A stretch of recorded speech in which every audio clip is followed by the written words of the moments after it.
This sounds crazy, but the moment that I stopped trying to run my life actually started running right. Can you imagine waking up tomorrow with zero fears, zero pressures, and peace that doesn't depend on how life is going to treat you that day?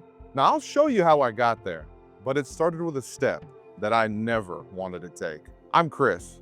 I've spent the past 17 years running from my emotions through drugs, alcohol, sex, video games, and even the gym. Now, it's been over 600 days of being absolutely clean. No substances, no numbing, just clarity, discipline, and a whole lot of ownership. When a lot of people hear the word surrender, and I know when I heard the word surrender, I thought that meant giving up, quitting, letting go of the power that I had. But what if it's the exact opposite? I used to think that surrender meant giving up, taking the easy road, just letting bygones be bygones. But the more I learned about the word surrender, I came to realize that it meant trying not to run the show, just being an actor and allowing something greater to be the director. Now, on the surface, surrender seems like the easy route, but being a human being and always wanting to have control over our situation, surrender ended up being one of the hardest things I had ever done in my entire life. A lot of us, whether it's internal or external, want to fight the world, the situations, the people, our circumstance, kicking and screaming until the very end. Even the most minor stressors that we have feel like a war waging in ourselves. Every hardship feels like a threat in our well-being. What if I told you there's only one real battle happening inside of you? And it's the battle to let go. My friends, there's only two ways to do this thing we call life, either on your knees or on your knees bloody. The way that we live life is like having a GPS that tells us exactly where we're supposed to go, but we keep thinking we can figure out a better route, and we take these side roads that end up blocking us and getting stuck and having to turn right back around in our tracks. So what we gotta do is get really honest with ourselves and stop gripping that wheel so tight. Stop yelling at the map like it's giving us wrong directions, and realize that we're not the ones driving this thing. So why is it that we resist the idea of surrender so much? I've come to find out that it's because we're terrified of the unknown. And even deeper than that, the real fear isn't in the unknown. The real fear is that we won't make it out alive, mentally, physically, or spiritually. And I heard something from a really great speaker one time, and I didn't know what he was talking about at first, but he said, "If you only knew how loved you were, you would never be afraid again." And I thought to myself, I know my mom loves me. I know my sisters love me. I know my dad loves me. I know even my friends love me. But that didn't feel like enough. But guess what? At this point, I hadn't surrendered. I didn't realize how much my Creator loved me.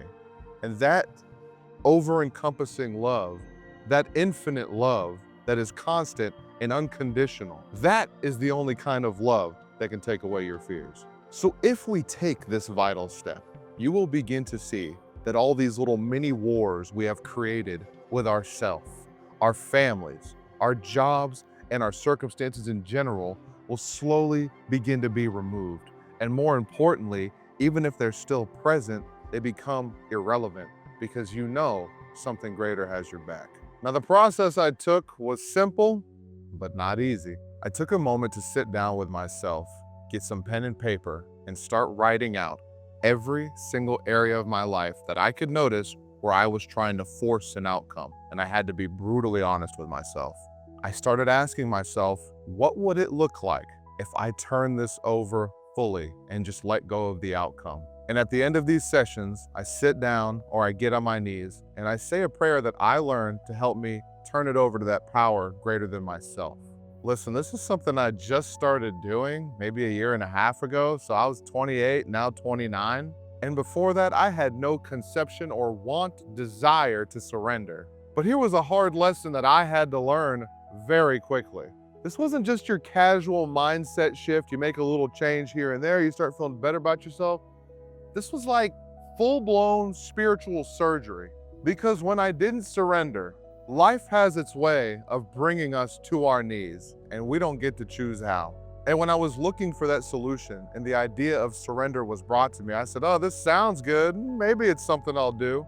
No, This isn't just a passive act that maybe you put one foot in, one foot out. It is active. It takes work to surrender because those internal demons, those habits and those ways of thinking that you've developed, that we have developed through our entire lives, are gonna start fighting back. So when I finally let go, I got some peace. Not because life got any easier, because life is gonna be on life's terms, but because I stopped trying to play God. So now I don't try to control every outcome.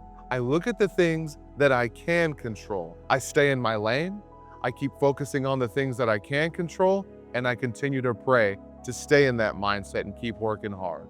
Not to get what I want, but to actually want what I get. And when something inevitably goes sideways, I don't spiral, I surrender. So what does it look like when we actually start to let go?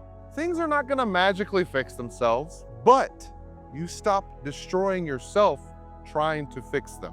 You stop being so reactive. You stop being so afraid all the time. And you start hearing that intuition, that sixth sense, that power greater than yourself again. Or if you ever had it, I didn't. Now here is the key, the secret. What made it so hard for me in the beginning, those first 6 months of trying to surrender. I was only doing it when I thought it was convenient, when I thought I needed it. Now I don't just practice surrender whenever things fall apart. It's part of my daily routine. The morning prayer, right when I get up, get off your phone, stop checking your phone, roll out of bed, get on your knees, pray. Invite that surrender into the day. Invite your higher power into the day. Say, this is in your hands. I don't want nothing to do with it. I'm just the channel. I'm just the servant. Whatever you got for me, I'm ready. We're ready. This one was huge for me, and I didn't do it till way later. Midday check-ins. Let me tell you something. I pray before I eat.